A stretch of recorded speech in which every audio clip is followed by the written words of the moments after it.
नमस्कार मेरे प्रिय साथियों, आपका स्वागत है।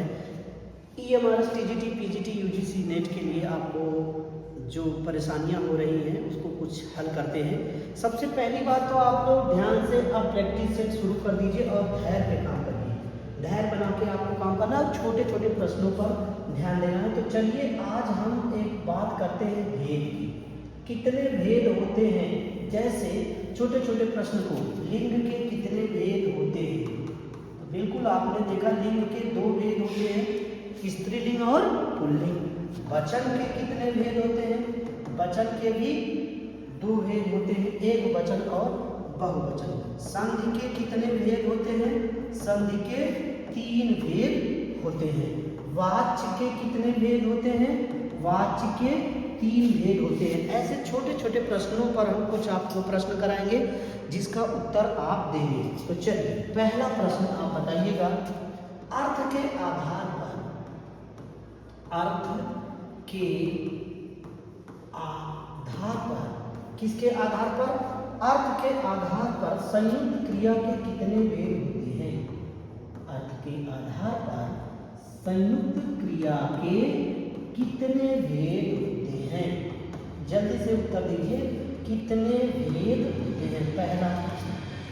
दूसरा प्रश्न है तुलना के आधार पर, तुलना के आधार पर विशेषण के कितने भेद होते हैं। तुलना के आधार पर विशेषण के कितने भेद होते हैं।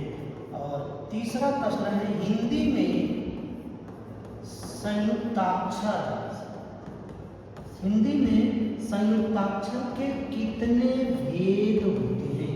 3 प्रश्न हैं, तीनों को उत्तर आपको देना है। हिंदी में संयुक्ताक्षर के कितने भेद होते हैं। जी हाँ दोस्तों, अर्थ के आधार पर संयुक्त क्रिया के 11 भेद होते हैं, अर्थ के आधार पर।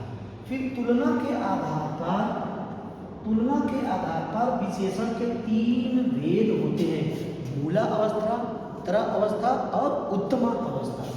बात करेंगे आगे। हिंदी में संयुक्ताक्षर के 3 भेद होते हैं। कौन भेद होते हैं, 3 भेद होते हैं, संयुक्त ध्वनियाँ, संपृक्त ध्वनियाँ और युग्मक ध्वनियाँ। इस तरह से आप लोग प्रश्न के जवाब दीजिए। चलिए अगला प्रश्न है बहुब्रीहि समास के, बहुब्रीहि समास के कितने भेद होते हैं। बहुब्रीहि समास के कितने भेद होते हैं। अगला है सारी सृष्टि में, सारी सृष्टि में कितनी जातियां हैं। सारी सृष्टि में कितनी जातियां हैं। और अगला रूप रचना की दृष्टि से, रूप रचना की दृष्टि से, रूप रचना की दृष्टि से, रचना की दृष्टि से विशेषण के भेद। कितना अच्छा अच्छा प्रश्न आ रहा है, कमेंट जरूर करिए। आप लोग कमेंट करके बताइएगा क्लास कैसे लगी। चलिए उत्तर देखिए, बहुब्रीहि समास के कितने भेद होते हैं। तो बहुब्रीहि समास के देखा जाए 4 भेद होते हैं। कितने भेद होते हैं, 4 भेद होते हैं। पहला है समानाधिकरण, व्याधिकरण, तुल्यबोध और व्यतिहार। तो यहाँ पर आपने देखा बहुब्रीहि के 4 भेद होते हैं। सारी सृष्टि में कितनी जातियां हैं, 3 जातियां। देखिए अगर यहाँ पर देखिए तो लिंग तो आपका होता है स्त्रीलिंग और पुल्लिंग, 2 ही लिंग होते हैं। लेकिन अगर सारी सृष्टि में कितनी जातियां पूछ ले तो स्त्री और पुरुष के साथ एक जड़ होता है, जड़ भी एक जाति होती है। अगर जातियां शब्द लगा देगा तो 3 भेद माने जाते हैं। और रूप रचना की दृष्टि से विशेषण के 2 भेद होते हैं, विकारी और अविकारी, विकारी और अविकारी। देखिए तुलना के आधार पर अलग होता है, रूप रचना की दृष्टि से अलग होता है और विशेषण के भेद अलग होता है। इस तरह से आप लगातार भेद पे ही प्रश्न देखेंगे। आगे चलते हैं, 3 प्रश्न और करते हैं।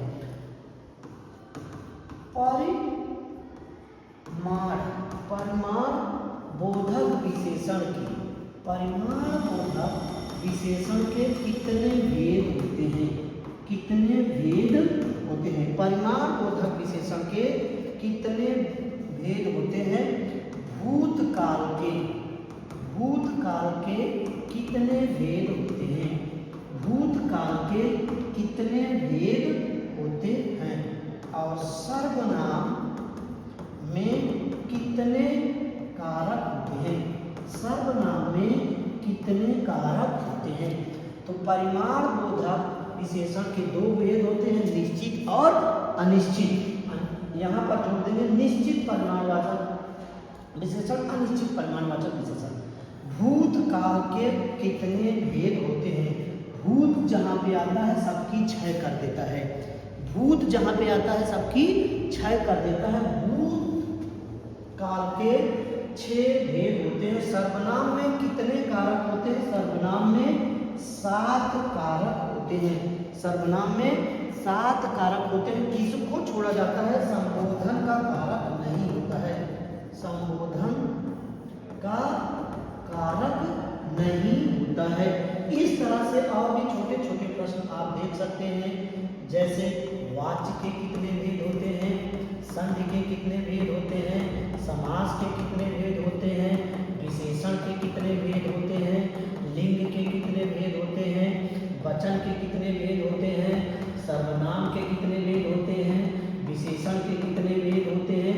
तमाम ऐसे छोटे छोटे भेद के बारे में आप देखेंगे जो परीक्षा उपयोगी होगा। वीडियो आपको कैसे लगा जरूर बताइएगा। बहुत बहुत धन्यवाद, आपने कीमती टाइम दिया। कमेंट जरूर करिए, अपना सुझाव दीजिए कि किस तरह से और किस भेद पे आया जाए। Thank you.